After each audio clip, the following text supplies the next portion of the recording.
मैं रवि कुमार, स्वागत है आपका रिनिशा आईएएस में। जैसा कि आपको इन्फॉर्मेशन दिया गया था कि 11th जेपीएससी से रिलेटेड एक कटअप वीडियो बनाया जाएगा। कटअप वीडियो ऑलरेडी मैं शुरू में ही बना चुका हूं पिछले साल, लेकिन बहुत सारे स्टूडेंट्स के द्वारा डिमांड किए जा रहे थे कि फिर से नए तरीके से एक विश्लेषण कर दिया जाए। तो यह तरीका जो विश्लेषण का होगा वह नया ही होगा, और विशेष रूप से आज हमारा फोकस इस चीज़ पर रहेगा कि अगर आपको अंडर 75 आना है तो कितने कितने मार्क्स आपको लाने होंगे अलग अलग पेपर्स में। पेपर का क्या कंडीशन था, कौन सा पेपर टफ था, कौन सा क्वेश्चन बनाना बेहतर था, कहाँ पर आपका ज़्यादा मार्किंग की संभावना है, उन चीज़ों पर भी संक्षिप्त चर्चा हम लोग करने वाले हैं। लेकिन चर्चा करने से पूर्व आपको मैं जानकारी देना चाहता हूँ कि जैसा कि आपको पता है कि निकट भविष्य में 11th जेपीएससी के इंटरव्यू कॉल होने वाले हैं, मेंस के रिजल्ट आने वाले हैं। ऐसे स्थिति में आपको 11th जेपीएससी के रिजल्ट तैयारी, जेपीएससी इंटरव्यू की तैयारी आपको शुरू कर देनी चाहिए। अब जो अभी तक नहीं कर पाए हैं या करके छोड़ दिए थे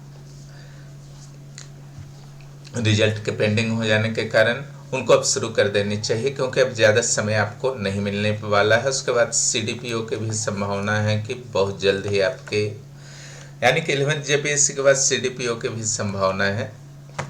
तो ये दोनों जो है जनरल एग्जाम है, सामान्य एग्जाम है, जहाँ पर बड़ी संख्या में अभ्यर्थी शामिल होते हैं, भले ही पोस्ट कितना भी कम हो। यहाँ 342 पोस्ट है। तो ऐसे स्थिति में आपको तैयारी इसकी शुरू कर देनी चाहिए, और एनएसआई आपकी आवश्यकताओं को समझते हुए निरंतर यहाँ पर 11th जेपीएससी के इंटरव्यू प्रोग्राम चलाए जा रहे हैं, जिसमें नोट्स, लाइव क्लास, टेस्ट और बाद में after result offline online mock test भी होंगे। अभी प्रैक्टिस सेशन आपका चलता है, जिसमें आपको बोलने का अवसर मिलता है, जो इंटरव्यू की तरह ही होता है। आपके बायोडाटा को कंप्लीट करवाने का प्रयास किया जाता है, ताकि एक दो रिवीजन आप बिफोर मॉक इंटरव्यू भी कर लें। और इसके अलावा 14th जेपीएससी जिन्होंने टारगेट किया हुआ है, इंतज़ार मत कीजिए, है ना। आंसर राइटिंग प्रैक्टिस में काफ़ी समय लगता है। उसके अलावा आपके पास अगर नोट्स वगैरह नहीं है, किस तरीके से पढ़ना है, इन सारे चीज़ों के लिए अभी से आपको प्लानिंग करनी होगी। नोटिफिकेशन के बाद सिर्फ समय बर्बाद होता है और कुछ नहीं होता है। तैयारी जिनका है पहले से, वो इंतज़ार भी कर सकते हैं, लेकिन जिनका तैयारी नहीं है, इंतज़ार करने का सवाल ही नहीं है ना। जितना जल्द हो सके रेनेसाइज के फाउंडेशन बैच में, 14th जेपीएससी के फाउंडेशन बैच में आप एडमिशन लेकर के अपनी तैयारी को शुरू कीजिए। वहाँ पर बहुत ही गहराई से आपको अध्ययन कराया जाता है, हर पहलू के साथ। लाइव क्लास के दौरान आपको आपकी सोच को, आपकी थिंकिंग को मल्टी डायमेंशनल बनाने का प्रयास किया जाता है। 9661163344 पर आप व्हाट्सएप पर मैसेज कर डिटेल प्राप्त कर सकते हैं किसी भी प्रोग्राम के बारे में। यहाँ पर आपका जेपीएससी पर फिलहाल कंसंट्रेशन है रेनेसाइएस का। ऐसा नहीं है कि झारखंड के सभी एग्जाम्स में यहाँ कोर्स शुरू कर दिए जाते हैं। यहाँ जेपीएससी के क्लासेस निरंतर चलते रहते हैं। एक बार आप एडमिशन लेंगे, आपकी वैलिडिटी एग्ज़ाम तक रहेगी। मिनिमम 1 साल तो रहेगी ही, लेकिन 1 साल में एग्ज़ाम नहीं होता है तो वैलिडिटी 14th मेंस में लेते हैं तो मेंस तक, पीटी में लेते हैं तो पीटी तक। चलिए हम लोग अब कटअप पर बात करते हैं। देखिए, कटअप तो बहुत सारे मैटर पर निर्धारित होता है, और एक अंदाज आप लोगों को भी लग ही चुका होगा। पिछली बार भी मैंने डिटेल वीडियो एक डाला था, इस बार थोड़ी सी केवल अलग तरीके से मैं डाल रहा हूँ, जिसमें मैंने कहा था कि क्वेश्चन के साथ आपको देने वाला हूँ वीडियो। तो पिछली बार मैंने लगभग बता ही दिया था कि कितना में आपका फाइनल हो सकता है, कितना में इंटरव्यू कॉल हो सकता है। तो यहाँ पर एकदम 100% कितना कट ऑफ जाएगा यह बताना काफ़ी मुश्किल है। शायद जेपीएससी को भी नहीं पता रहता है जब तक कि वो निर्धारित नहीं कर लेता है, लेकिन एक आसपास का अंदाज जरूर लग जाता है। और जो बेहतर लिख करके एग्जाम आते हैं उनको भी एक संभावना जरूर फील होती है कि हाँ हमारा इस बार इंटरव्यू कॉल हो रहा है या फाइनल हो रहा है। थोड़ी थोड़ी संभावना, मन में एक पॉजिटिव संकेत मिलता रहता है। वो पॉजिटिव संकेत अगर आपके मन में मिल रहा तो निश्चित रूप से आपका इंटरव्यू कॉल होगा। एकदम चिंता मत कीजिए, तैयारी कीजिए इंटरव्यू की।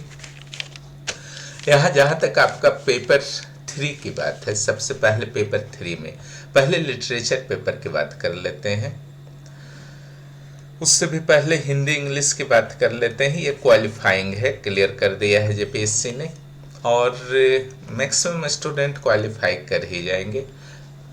1-2% की बात अलग है, जिन्होंने थोड़ा सा गलती कुछ कर दिया हो, केयरलेस हो गए हो बहुत ज़्यादा, तो 1-2% की बात अलग है। लेकिन जनरली आयोग के द्वारा डिस्क्वालीफाई नहीं करने का प्रयास किया जाता है, बस इतना समझ लीजिए। लिटरेचर पेपर अंडर 17 में अगर आपको आना है 75 में, अंडर 75 में अगर रैंक में आना है आपको, तो लिटरेचर पेपर में 95 प्लस रहना चाहिए। और अगर आपका हिंदी इंग्लिश जैसे लिटरेचर पेपर हैं तो ऐसी स्थिति में 80 के आसपास होनी चाहिए। और बाकी आपको जीएस से 15 नंबर जीएस से मैनेज करना होगा, अन्यथा दिक्कत हो जाएगा, है ना। लैंग्वेज पेपर में हिंदी इंग्लिश उर्दू बंगाली कुछ भी है तो 80, और सामान्य जो क्षेत्रीय और जनजातीय भाषाएं हैं तो आपको 95 स्कोर कर लेना बेहतर रहेगा, ठीक है।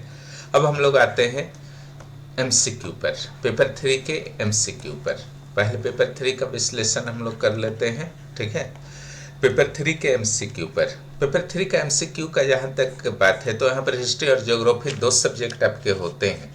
तो यहाँ पर easy, tough and moderate, easy, moderate and tough में मैंने डिवाइड कर दिया है, इजी, मॉडरेट एंड टफ में।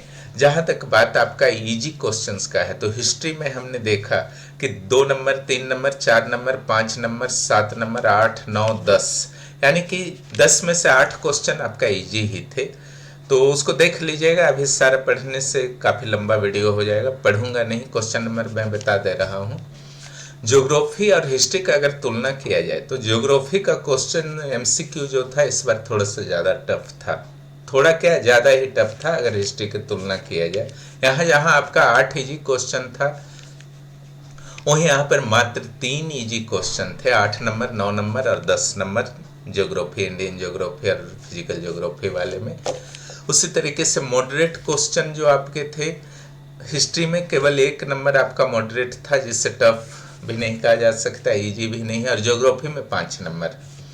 उसी तरीके से 6 नंबर जो हिस्ट्री पेपर का था वो टफ में मैंने रखा है, और ज्योग्राफी में 1, 2, 3, 4, 5, 1, 2, 3, 4, 6, 7, ये आपके जो 7 क्वेश्चन हैं जो नंबरिंग मैंने बताया, इस 6 क्वेश्चन है जो नंबरिंग मैंने बताया वो आपका टफ क्वेश्चन में। इस प्रकार अगर इजी क्वेश्चन देखा जाए तो 11 आपका इजी क्वेश्चन था, और 2 जो आपका था मॉडरेट था, और टफ क्वेश्चन जो था 7 था, ठीक है। इस तरीके से आपके 20 क्वेश्चन हुए, तो यहाँ पर कितना आपका बेहतर मार्क्स माना जाएगा, तो 11 में 11 आपको बनाना चाहिए था।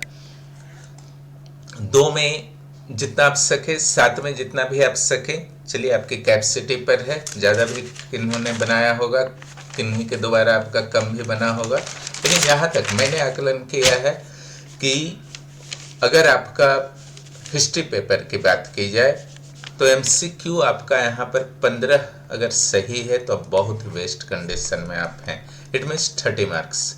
तो 30 मार्क्स आप यहाँ से ले आए, ठीक है। अब रह गया आपका, ये आपका ऑब्जेक्टिव क्वेश्चन है, ठीक है।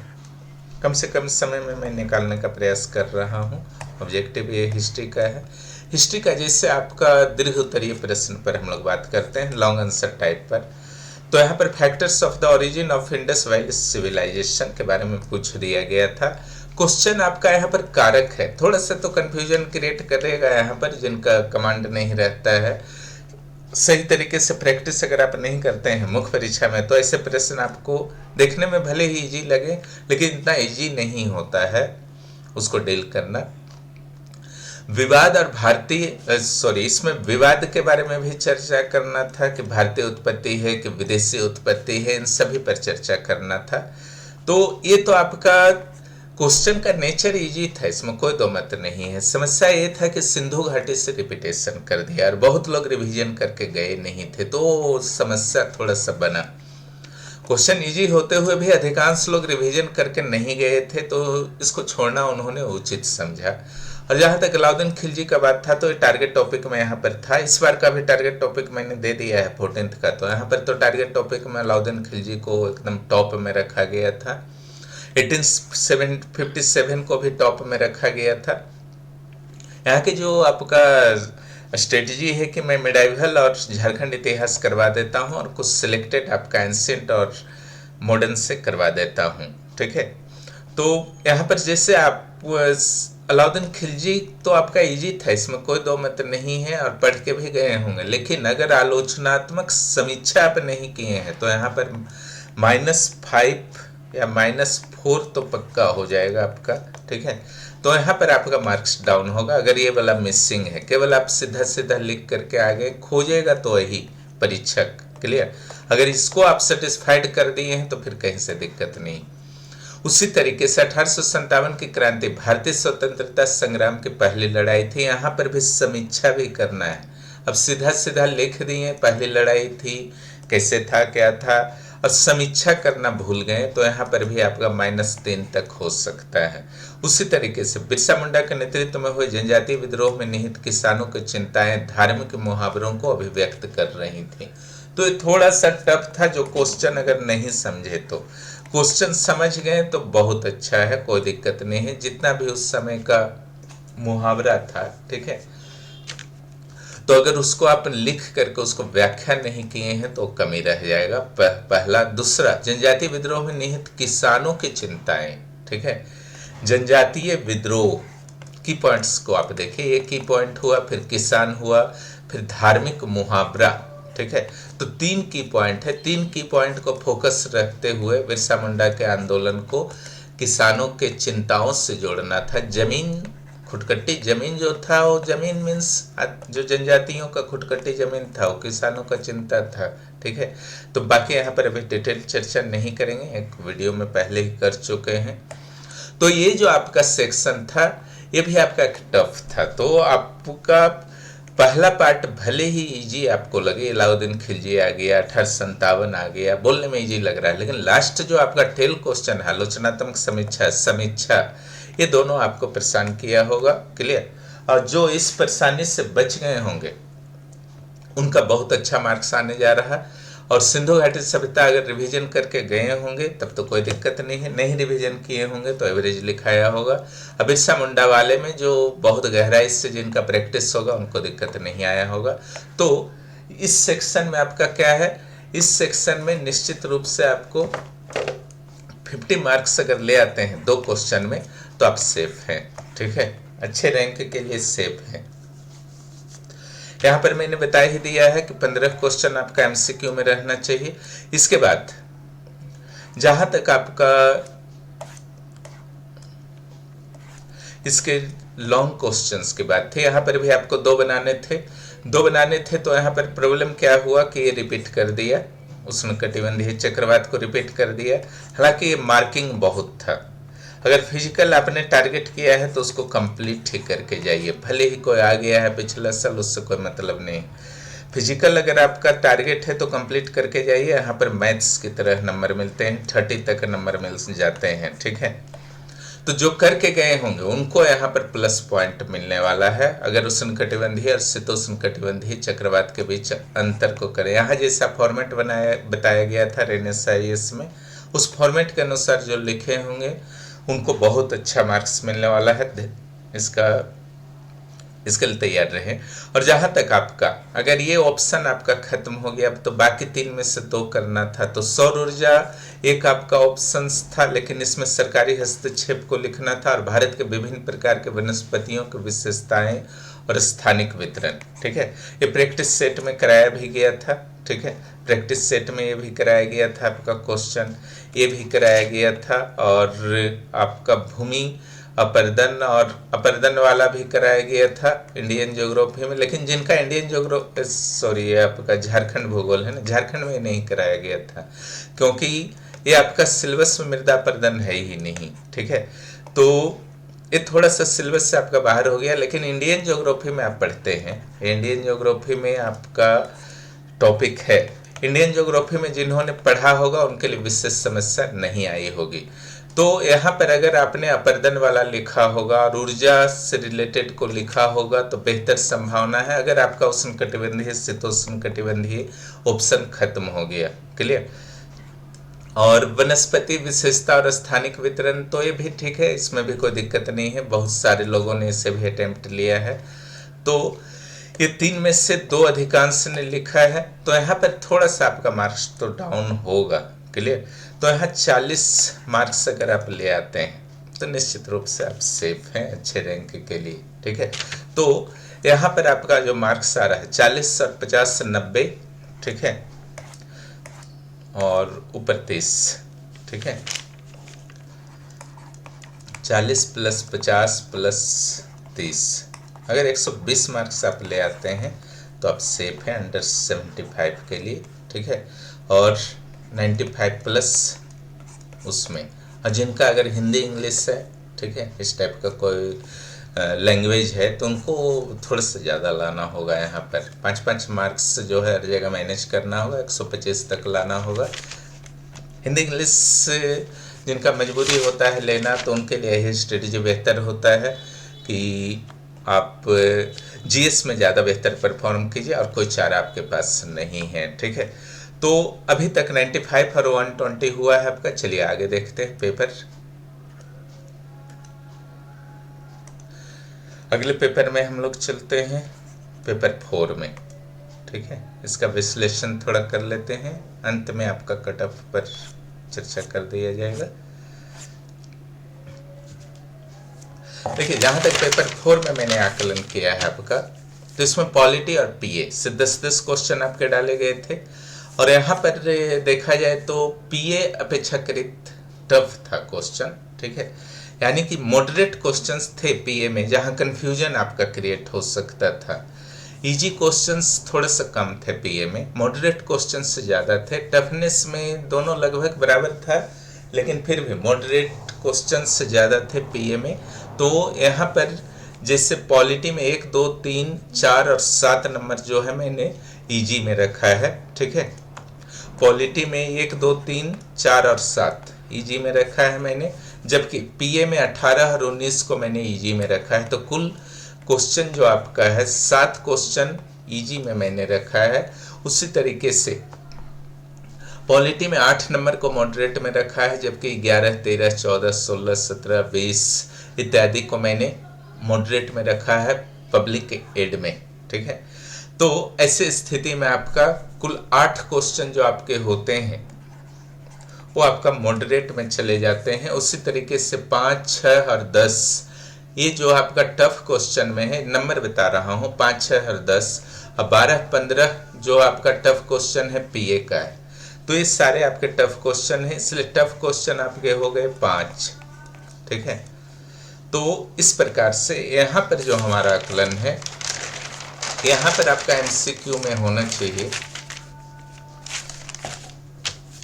यहाँ पर आपका 15 से 16, ठीक है। 16 आपका हाइयर साइड में है, 15 लोअर साइड में है, यानी कि 30 मार्क्स यहाँ पर रखते हैं, चलिए, है ना। यहाँ पर 30 मार्क्स हम लोग रखते हैं एमसीक्यू के लिए, क्लियर।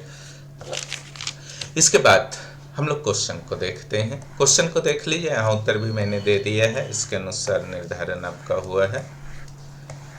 पढ़ने का समय भी नहीं है, पहले मैं ऑलरेडी करवा चुका हूँ एग्जाम के बाद, तो पुराने वीडियो को प्लेलिस्ट से देख सकते हैं। अब आते हैं पॉलिटी सेक्शन।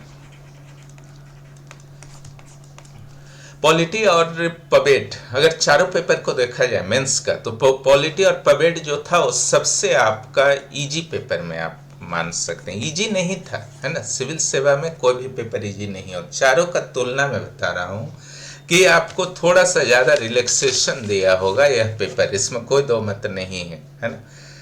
क्योंकि जो भी यहाँ पर खास करके जो पढ़ाए गए थे तो वहाँ से काफ़ी मदद मिला स्टूडेंट्स को, और हमारे स्टूडेंट्स को तो खैर विशेष समस्या नहीं आई एग्जाम्स में, लेकिन आपको भी समस्या नहीं आई होगी, क्योंकि जैसे क्वेश्चन के नेचर था, अगर आप रेगुलर प्रैक्टिस में रहे होंगे, ठीक है, 2 साल समय मिला था, रेगुलर प्रैक्टिस में रहे होंगे तो एक अच्छा मार्क्स यहाँ से ला सकते हैं। दूसरा जो लाभ था 8 में 4 बनाना था, इसमें बाध्यता नहीं रखी गई थी कि दोनों ग्रुप से आपको 2-2 क्वेश्चन बनाना है।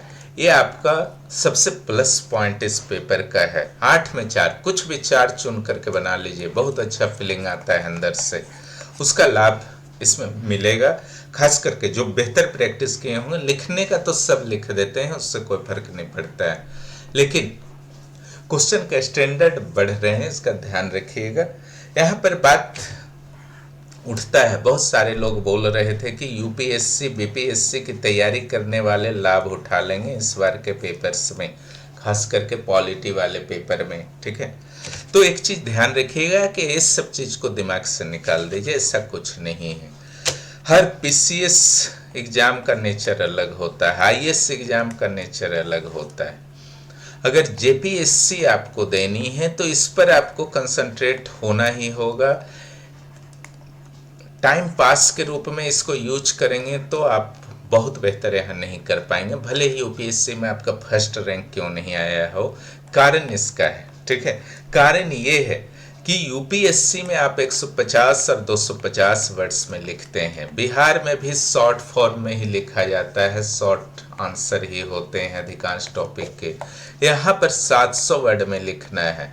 झारखंड के मुद्दों को भी यहाँ पर अपने उत्तर में एग्जाम्पल्स के रूप में, उदाहरणों के रूप में डालने हैं, ठीक है। इसका अर्थ ही नहीं कि आप आईएएस का तैयारी कर लिए, यहाँ बैठ गए, क्वेश्चन सेम टू सेम मिल रहा है, चलो लिख दिए, ठीक है। तो वहाँ एक अलग आदत होता है, वहाँ जो आदत होता है, अगर आप 750 वर्ड्स में यहाँ के अनुसार रिवीजन नहीं करेंगे, झारखंड के एग्जाम्पल को नहीं देंगे, तो आपको समस्या आती है। आप वहाँ तैयारी कर रहे हैं, यहाँ पर आपके जो पैटर्न है, डिमांड्स हैं क्वेश्चन के, उसको बहुत बेहतर तरीके से तब तक नहीं समझ पाएंगे जब तक यहाँ के अनुसार आप तैयारी नहीं करें। चलिए क्वेश्चन को हम लोग देखते हैं। इसलिए ये घबराने का बात नहीं, जिन्होंने यूपीएससी बीपीएससी भी दिया है और यहाँ के अनुसार उन्होंने 2-3 माह भी प्रैक्टिस किया है, तब उनको दिक्कत नहीं आएगी। इसका अर्थ नहीं है कि अगर आप सिर्फ जेपीएससी की तैयारी कर रहे हैं तो आप पीछे पड़ जाएंगे, उससे कोई बात नहीं। जो बेहतर लिखेंगे उनका कॉल निश्चित रूप से होगा। भारतीय संघवाद से रिलेटेड जो आपका प्रशासनिक और वित्तीय रिलेशनशिप, ये टारगेट टॉपिक में आपका था ही। प्रशासनिक और वित्तीय तो 2-2 आपका दे दिया था, तो दोनों को जिन्होंने बहुत बेहतर तरीके से लिख दिया होगा, ठीक है। और संघवाद के संदर्भ में इसको थोड़ा सा महत्व देना था। संघवाद मीन्स दोनों को महत्व मिलना चाहिए, संघ और राज्य को, ठीक है। संघवाद का यही अर्थ होता है, यानी कि विशेष परिस्थितियों में संघ पावरफुल हो सकता है, लेकिन महत्व दोनों को मिलना चाहिए, संघ और राज्य दोनों को। राज्यों को ऐसा नहीं कि पूरा दबा करके कुचल दिया जाए। सामान्य परिस्थितियों में राज्यों को भी अपने सीमाओं में जो भी अधिकार हैं वो अधिकतम मिलने चाहिए। तो प्रशासनिक और वित्तीय संबंध में क्या क्या ऐसा आपको लिखना है जिससे, अब संघवाद को अगर ध्यान नहीं दिए होंगे तो 1-2 नंबर नुकसान उठा बैठेंगे, ठीक है। सिर्फ सीधा सीधा लिख दिए होंगे, सिर्फ प्रशासनिक को खूब लिख दिए हैं, वित्तीय को शॉर्ट में लिख दिए, वित्तीय ज्यादा लिख दिए हैं, प्रशासनिक शॉर्ट में लिख दिए हैं, इस समय मार्क्स डाउन हो। एक संतुलन, इंटरनल बैलेंस जो होना चाहिए आंसर में, वो जरूर होना चाहिए। अगर वो आपने किया है तो निश्चित रूप से यहाँ पर मार्क्स मिलेंगे। तो संघवाद को यहाँ ध्यान रखना है, की पॉइंट से प्रशासनिक और वित्तीय संबंध की विवेचना करना है, यानी कि आप फ्री हैं, सिंपल लिखिए। थोड़ा बहुत यहाँ पर आलोचना भी हल्का फुल्का लास्ट में कर सकते हैं कि क्या चुनौती है, उसका समाधान। अपनी ओर से हर चीज विवेचना में, कोई आपको प्रतिबंध नहीं लगाया जाता है कि क्या चीज लिखना है नहीं लिखना है, अपने विचार थोड़ा बहुत दे दीजिए। उसके बाद आता है 73वां 74वां, ग्रामीण और नगरीय दोनों डाल दिया है। अगर 74वां संविधान संशोधन नहीं भी पता था आपको तो 73वां के अनुसार आप उस नगर पालिका के चुनाव वगैरह देखते हैं, क्या क्या उनके अधिकार है आपको पता है।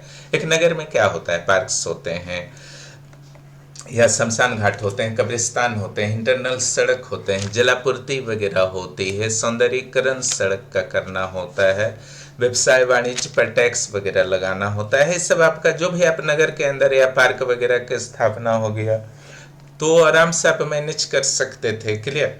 यहाँ पर जो ध्यान देना था आलोचनात्मक विवेचना, यहाँ नहीं ध्यान दिए होंगे तो नुकसान हुआ होगा। ग्रामीण नगरीय आलोचनात्मक 73वां 74वां, तो कुछ आर्टिकल्स भी यहाँ पर डालने थे।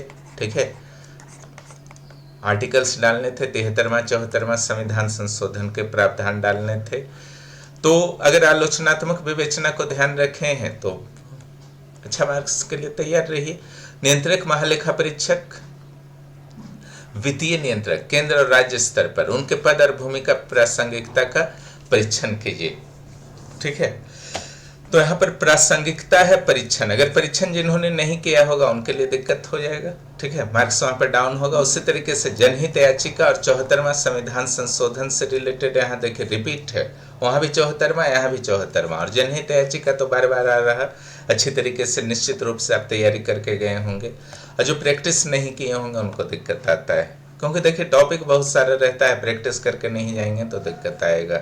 वर्तमान भारतीय सरकार के परिदृश्य में प्रधानमंत्री की स्थिति, शक्ति और भूमिका, ये आपका सिंपल था, 3 पार्ट में करना था। भारत के वित्त आयोग के अभ्युदय, प्रासंगिकता, केंद्र राज्य के बीच संसाधन साझा करने, वित्त आयोग से रिलेटेड है, इसका उदय कैसे हुआ, प्रासंगिकता क्या बना हुआ, एकदम बना हुआ, केंद्र और राज्य के बीच किस तरीके से करता है। तो इसका अर्थ नहीं था कि यहाँ पर 14th FC का रिपोर्ट को रेफरेंस आपको जरूर देना चाहिए था। क्लियर, इसका ध्यान रखिए। नेक्स्ट जो है ये तो आपका क्वेश्चन आपका सिंपल था, लेकिन सारे कुछ देखिए सिविल सेवा में प्रैक्टिस पर आपकी होती है। महिलाओं का विरुद्ध हिंसा के रोकने के उन्मूलन, ये तो महिला हिंसा से आपका रिलेटेड है, लेकिन ये थोड़ा सा कंसेप्चुअल टॉपिक है, इसको आप बेहतर लिख सकते थे। प्रेजेंटेशन जिन्होंने भी बेहतर दिया है, डाटा वगैरह का करंट यूज किया है विद सोर्स, अच्छे मार्क्स आएंगे। ये बहुत ही एक्सपेक्टेड क्वेश्चन था इस बार। ठीक है, समझज्ञ विशेषज्ञ, लेकिन यहाँ आलोचनात्मक मूल्यांकन है, इसको जो ध्यान दिए होंगे उनको बेहतर मार्क्स आएगा। क्लियर, तो यहाँ पर जो हमारा आकलन है कि इस सेक्शन में अगर आप 130 प्लस ले आए हैं, ठीक है, 130 से 130 प्लस, 95, 120 और यहाँ 130 PA में, पेपर 4 में, ठीक है, तो आपका निश्चित रूप से अंडर 75 में आप आ जाएंगे। चलिए नेक्स्ट पेपर को देखते हैं। अभी विश्लेषण का बहुत ज़्यादा समय नहीं है, विश्लेषण मैंने एक बार कर दिया है।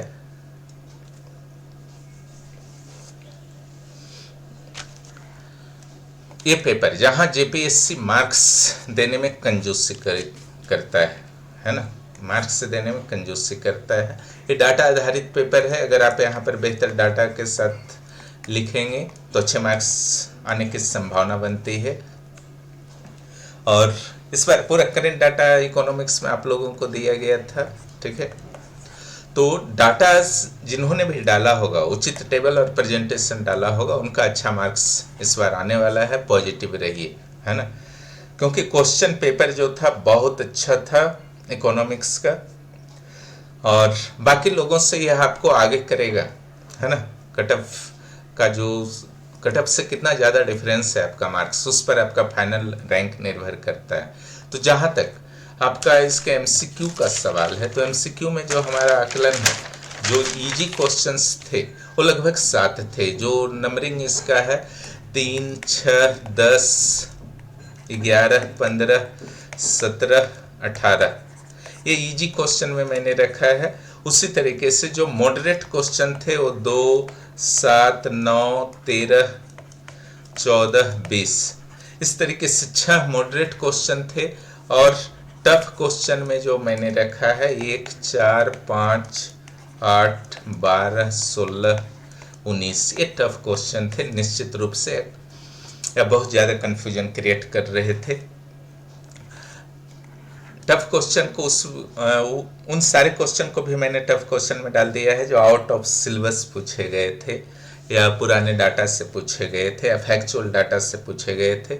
तो यहाँ पर जहाँ तक आपका मार्क्स की बात है, MCQ में मार्क्स की बात है पेपर 5 में, तो यहाँ पर 14 अगर जिन्होंने क्वेश्चन सही किया है, यानी कि 28 मार्क्स अगर लाया आपने, ठीक है, तो अंडर 75 में आप आ सकते हैं। यहाँ का क्राइटेरिया आपका पूरा हो गया। इससे अधिक लाए हैं तो आप पॉजिटिव हैं। चलिए बहुत अच्छा है। चलिए इसके लॉन्ग क्वेश्चंस को हम लोग देखते हैं। तो खाद्य सुरक्षा प्रणाली, तो देखिए ये तो यहाँ टारगेट टॉपिक में लगभग सारा ही यहाँ टारगेट टॉपिक से ही आ गया है। खाद्य सुरक्षा प्रणाली जो फूड सिक्योरिटी आपका है, तो यहाँ अवधारणा पहले था, फिर इसकी खामियां यानी कि क्या कमियां हैं, उसके बाद सरकार के द्वारा क्या नीतिगत उपाय, यहाँ पर आपका योजना, अभियान, एक्ट्स सारे के बारे में लिखना था। एक बेहतर में एक सन डायग्राम बना देना था, ठीक है। सन डायग्राम बना करके सारे के बारे में ABCD करके थोड़ा थोड़ा जानकारी देना था। कुछ डाटा वगैरह पता है तो उसकी जानकारी दीजिए, तो एक बेहतर उत्तर यहाँ पर हो सकता था। दूसरा जो था ये आपका डाटा आधारित था। FDIs के बारे में आप क्या समझते हैं, तो क्या समझते हैं इसका अर्थ नहीं कि 2 लाइन लिख दिए पार हो गए। अरे क्या समझते हैं, इसके सारे पहलुओं को लिखिए। ये भी एक पार्ट है क्वेश्चन का, ठीक है। 1-2 कम से कम 2-3 पेजेस इसको भी देना है, 4-5 पेजेस को देना है। प्रत्यक्ष विदेश नीति और उसके प्रदर्शन के, यहाँ बिना डाटा का जिन्होंने लिखा होगा मार्क्स का आशा मत रखिए। जिन्होंने डाटा वगैरह डाला होगा, किस देश से भारत का बेहतर आता है, किस देश में ज़्यादा भारत के द्वारा, किस देश के द्वारा आपका भारत में आता है, क्यों आता है, किन किन क्षेत्र में आता है, कौन से स्टेट में आता है, तो हर पहलू का जिनको जानकारी होगा, यहाँ का नोट्स से जिन्होंने लिखा होगा उनको तो प्लस पॉइंट है, और जिन्होंने अपना भी बेहतर नोट्स बनाया होगा उनको एक बेहतर संभावना है, ठीक है। तो ये दोनों क्वेश्चन आपके अच्छे थे, लेकिन ये डाटा बेस्ड था और ये कंसेप्ट बेस्ड था, खाद्य सुरक्षा। अगला जो आपका है 1991 के बाद झारखंड का औद्योगिक विकास का 91 के बाद बात किया गया है, ठीक है। 91 से पहले का नहीं बात किया गया है, ध्यान रखेंगे। राज्य में औद्योगिक क्षेत्र में आने वाली समस्याओं पर, देखिए समस्या तो दिक्कत नहीं था, 91 के बाद औद्योगिक विकास किस तरीके से हुआ, तो इस पर आपका एक अच्छा डाटा होना चाहिए कि 91 के बाद किन किन क्षेत्रों में विशेष रूप से डेवलपमेंट हुए हैं, या पहले के इंडस्ट्री भी हैं। एक बैकग्राउंड हल्का फुल्का दे सकते हैं पहले की इंडस्ट्री के, लेकिन उसमें क्या नया कुछ प्रयास किया गया है, ठीक है। उसको अगर आप लिखें तभी ये पूरा हो पाएगा। पुराने वाले सिर्फ लिख दिए हैं तो अच्छे मार्क्स नहीं मिलेंगे। और राज्य में औद्योगिक समस्या तो खैर अच्छा चर्चा किए होंगे जिनको अनुभव है। समस्या का अर्थ नहीं कि बिजली आपूर्ति ये वो लिख दिए तो हो गया, उसका नहीं। उसको जिन्होंने प्रैक्टिस किया है वो अलग तरीके से निश्चित रूप से लिख पाएंगे। तो बेहतर होता है कि यहाँ पर आप बेरोजगारी वाला को कवर करते हैं। ये डाटा बेस्ड है, ठीक है, ये डाटा बेस्ड है। ऊपर भी 50% डाटा बेस्ड है, लेकिन ये डाटा बेस्ड है। और झारखंड सेकेंड पार्ट इसका डाटा बेस्ड उतना नहीं है। झारखंड सरकार ने क्या कदम उठाए हैं, तो इस क्वेश्चन के साथ आपको जानना चाहिए था। अगर आपको यहाँ लिखने में समस्या आ रही होगी थी तो अगर ये क्वेश्चन में आप गए हैं और बेहतर तरीके से प्रकृति और कारण को लिखे हैं, प्रकृति को जो नहीं लिखा है उनको भी 3-4 नंबर का नुकसान होगा। क्लियर, केवल कारण लिख दिए हैं, प्रकृति क्या होता है पहले वो समझना होगा ना, ठीक है। नेक्स्ट जो आपका है खत्म हो गया। तो ये आपने देखा, एक क्वेश्चन छूटा हुआ है ना। अविकसित भारत अर्थव्यवस्था की लक्षण, क्या आप भारतीय अर्थव्यवस्था को अविकसित मानते हैं? अपने उत्तर का कारण बताएं, ठीक है। हमारी अर्थव्यवस्था अविकसित नहीं है, इसके पक्ष में नहीं जाना है, उसका कारण उचित तरीके से समझाना है, उचित डाटा वगैरह देना है, ठीक है। और लक्षण क्या क्या होता है जरूर लिखिएगा, लेकिन अविकसित नहीं, हमारा विकासशील है। क्लियर, हमारा विकासशील है देश, अविकसित कैसे हो जाएगा? लक्षण से बहुत कुछ समरूपता जरूर है, लेकिन ऐसा नहीं है कि लक्षण जो हमारा स्टेगनेंट हो चुका है, हम लोग कुछ आगे बढ़ ही नहीं पा रहे हैं, इसलिए अविकसित को नहीं मानना था।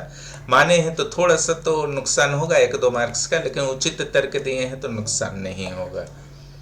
समावेशी विकास, समावेशी इस पर तो देखिए काफ़ी डिटेल में क्लास हुआ है। क्लियर, समावेशी विकास प्रैक्टिस भी भारी आपका हुआ था, इसलिए यहाँ पर बहुत बेहतर संभावना था समावेशी विकास का, और बहुत कम लोगों ने इसको टच किया होगा, सबसे पॉजिटिव पॉइंट है ना।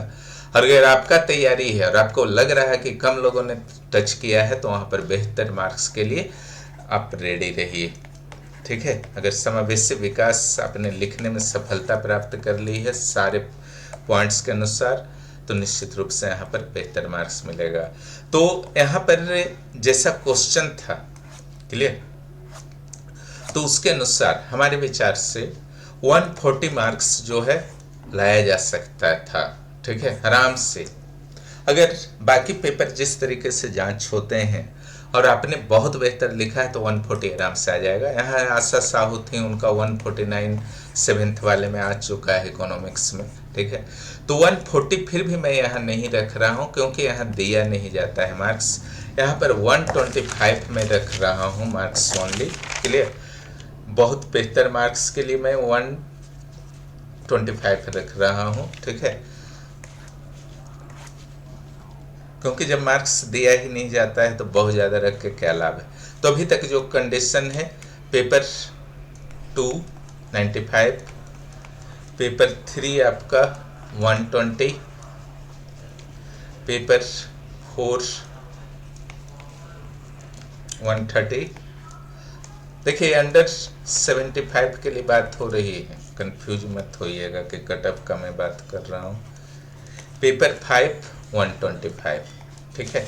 यहाँ जो अच्छा लिखेंगे, अगर जेपीएससी बाकी पेपर की तरह करता है वर्क तो 140, और जिनका यहाँ पर कम आया है हिंदी इंग्लिश इत्यादि के कारण, बाय द वे, ठीक है, माना तो जाता है, भेदभाव नहीं किया जाता है, लेकिन अब तक जो देखा गया है लोकल भाषाओं को, जनजातीय भाषाओं को थोड़ा ज़्यादा मार्क्स मिला है, तो 125। और जिनका इधर 80-75 आ गया है उनको 2 नंबर 5 नंबर इधर वृद्धि करनी होगी। अब हम लोग 6 नंबर पेपर पर जाते हैं। एमसीक्यू प्लस है ना, एमसीक्यू उसमें मिला हुआ है। अब चलिए अगले में हम लोग चलते हैं, लास्ट पेपर जो आपका है।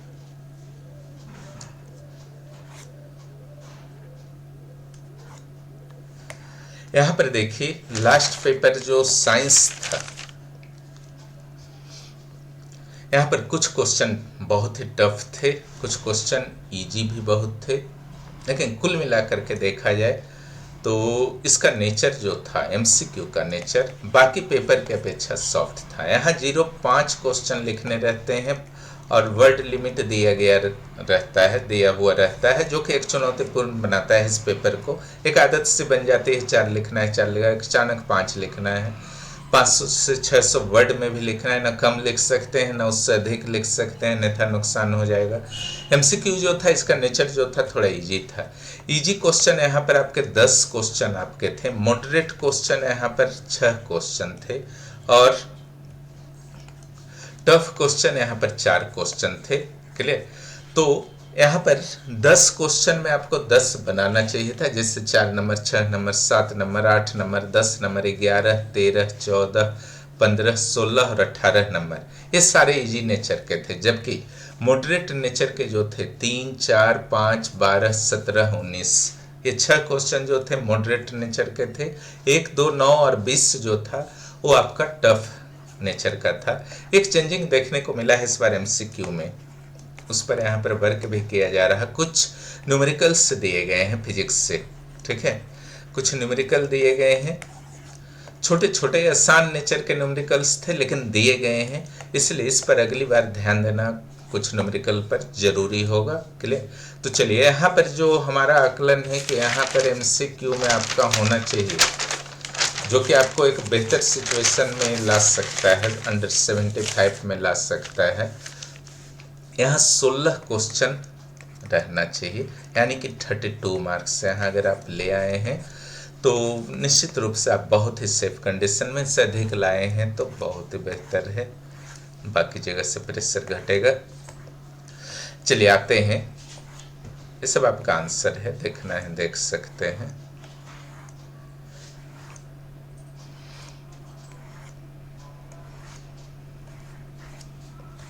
चलिए हम लोग लॉन्ग क्वेश्चन को देखते हैं।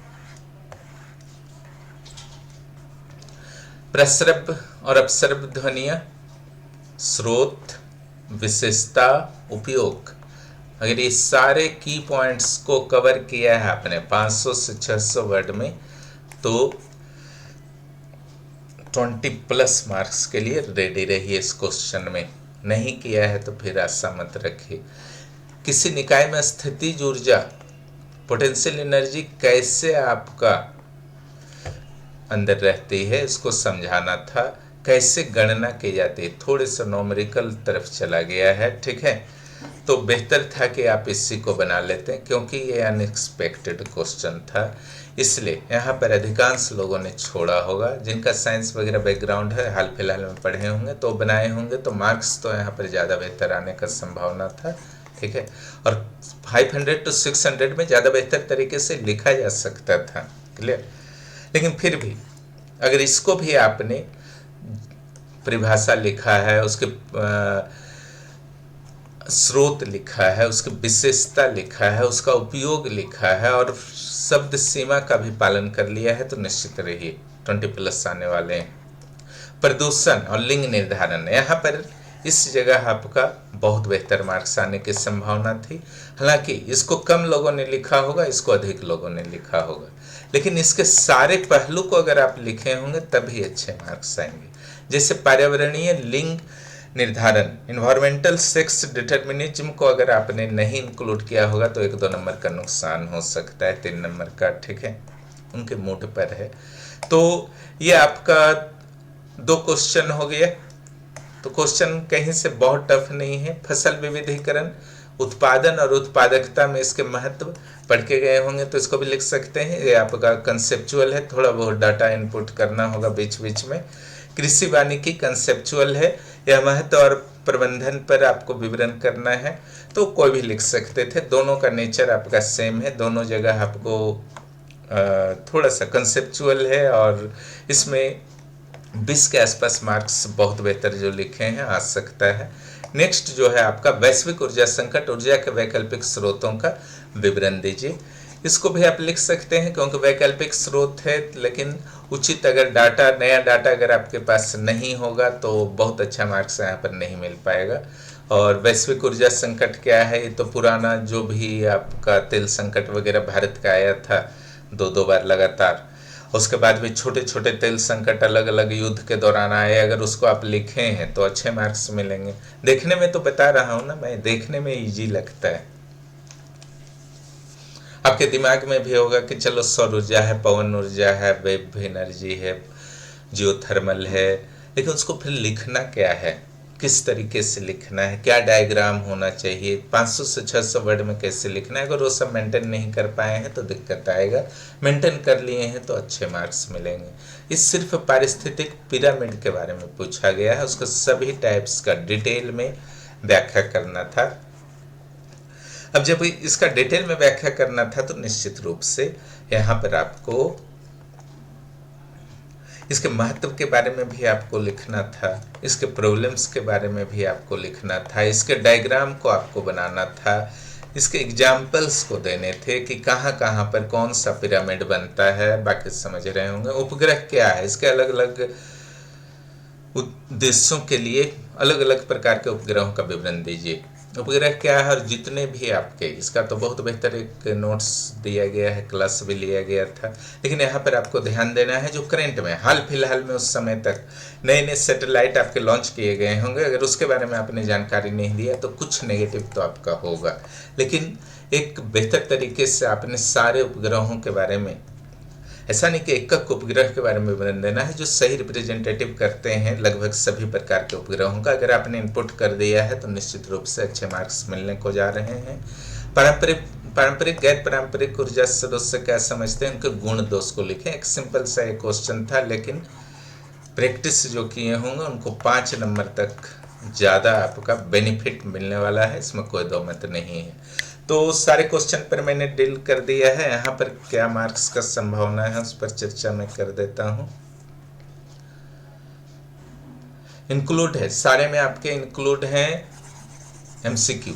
एमसीक्यू जो है, जो भी मार्क्स मैं बता रहा हूँ वो एमसीक्यू इंक्लूड आपका है, अलग से नहीं एमसीक्यू को जोड़ना है फिर से, फिर बहुत मार्क्स हो जाएगा।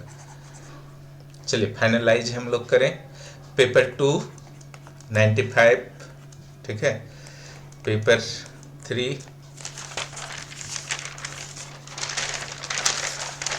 देखिए हमारा आकलन है, ऐसा नहीं कि आपका आयोग इसी के अनुसार चलेगा, अप डाउन हो सकता है। यह सिर्फ हमारा आकलन है, अपने अनुभव के आधार पर इसको वास्तविकता के रूप में कुछ नहीं लेना है, आपको ध्यान रखेंगे। पेपर 3 120 मैंने रखा है, पेपर 4 130 मैंने रखा है, पेपर 5 125 मैंने रखा है, और पेपर 6 जो अभी मैंने विश्लेषण किया, इसका क्वेश्चन काफ़ी अच्छा था, मार्क्स अच्छे दिए जाते हैं, एमसीक्यू इजी थे, इस कारण यहाँ पर मैंने 135 रखा है। और एक जो आपका यहाँ पर एक्सेप्शनल है, ये मजबूरी में मैंने रखा है, ठीक है, ये मजबूरी में इकोनॉमिक्स का मैंने रखा है। यहाँ 140 भी आने की संभावना है अगर उचित डाटा आपने डाला है, और जिनका 75 से 80 है हिंदी इंग्लिश वगैरह के कारण, उनको +5 से लेके +3, किसी में +3 किसी में +5 ला करके इसको 20 नंबर को मैनेज करना होगा आपको, ठीक है, अन्यथा अंडर 75 में नहीं आ पाएंगे। क्लियर? तो ये जो मार्क्स आपके हो रहे हैं लगभग आपके 95 और 5 100 220 300 400 70 605। ओके, ये कितने हो गए? 605 हो गए, समझ गए ना? यानी कि अगर 605 आपका मार्क्स इस तरीके से आ रहा है या किसी तरह और तरीके से आ जाए, कहीं 140 से ऊपर आपने ले आया तो कहीं आपका थोड़ा सा कम हो गया, लिटरेचर में कम हो गया, कहीं और बढ़ा लिया। अगर 605 के आसपास आप ला रहे हैं, इससे अधिक ला रहे हैं, तो अंडर 75 में निश्चित रूप से आने की संभावना मुख्य परीक्षा तक हो चुकी है। अब इंटरव्यू आप बहुत खराब कर देंगे तो फिर अलग मैटर है, ये मुख्य परीक्षा तक मैं बात कर रहा हूँ, ठीक है, मेंस एग्जाम तक का ही आकलन है। अब हम लोग चर्चा करते हैं अगले स्टेप में कि कट ऑफ क्या जा सकता है, ठीक है, यानी कि इंटरव्यू कॉल कैसे हो जाएगा, कितने मार्क्स में, है ना। तो अगर इंटरव्यू कॉल जिनका एवरेज तैयारी था इस बार, तो अगर पेपर 1 में 2 में 80 ले आते हैं, पेपर हिस्ट्री ज्योग्राफी में 110 ले आते हैं, 115 पॉलिटी में ले आते हैं, 100 इकोनॉमिक्स में ले आते हैं, साइंस में 120 तक ले आते हैं, तो 525 आपके हो जाएंगे, जो कि इंटरव्यू कॉल के लिए काफ़ी होंगे मेरे विचार से, ±5 हो सकता है, ठीक है। यानी कि पेपर लिटरेचर पेपर में 80, 110 आपका हिस्ट्री ज्योग्राफी में, 115 पॉलिटी पीए में, 100 इकोनॉमिक्स में, 120 अगर साइंस में है तो 525 आ रहा है, इंटरव्यू कॉल हो जाएगा। लेकिन ये आपका फाइनल लिस्ट में आप नहीं जा पाएंगे जब तक कुछ एक्स्ट्रा ऑर्डिनरी इंटरव्यू में 90 आ गया, 85 आ गया, तब जा सकते हैं। लेकिन अगर कंफर्म किसी भी रैंक में आना है तो 550 से 560 को क्रॉस करना होगा आपको, ठीक है। उसके बाद आप कोई भी रैंक 342 में से आ सकते हैं, एक पोस्ट जरूर मिल जाएगा। और 605 या उससे अधिक ले आते हैं तो अंडर 75 में आप आ जाएंगे। क्लियर? ये था हमारा आकलन, आशा है कि आपको पसंद आया होगा, और आपके विचार अलग हो सकते हैं, वो अलग मैटर है, ठीक है। लेकिन यह हमारा एवरेज आकलन है जो क्वेश्चन के साथ मैंने बता दिया है आपको, और क्वेश्चन का विश्लेषण भी करके मैंने बता दिया है। अब आपकी बारी है इंटरव्यू की, ठीक है। पिछली बार इंटरव्यू में यहाँ के अभ्यर्थियों ने बहुत ही शानदार प्रदर्शन किया था, और हाल ही में बैकलॉग में भी 78 के आसपास आपके आए थे मृत्युंजय जी के, ठीक है, मृत्युंजय गोप के। और यहाँ पर जो भी नोट्स तैयार किया जाता है वो बहुत ही सीरियसली किया जाता है। जो भी संभावित क्वेश्चन है इंटरव्यू के, उसके संभावित आंसर के साथ भी डाल दिया जाता है। अपने अनुसार आंसर को आप प्लस माइनस कर सकते हैं। इंटरव्यू बैच में भी आपको जरूर एडमिशन लेना चाहिए, क्योंकि वहाँ पर रेगुलर क्लास भी रात को 9 बजे होते हैं। अब 14th JPSC के लिए जो जुड़ना चाहते हैं, फाउंडेशन बैच चल रहे हैं PTK मेंस के आंसर राइटिंग ग्रुप के, 9661163344 पर मैसेज कर सकते हैं। एप्लीकेशन प्ले स्टोर से डाउनलोड कर सकते हैं। रेनेसा लर्निंग के नाम से एप्लीकेशन मिलेगा आपको। ठीक है, वीडियो देखने के लिए बहुत बहुत धन्यवाद। फिर मिलते हैं अगले वीडियो में।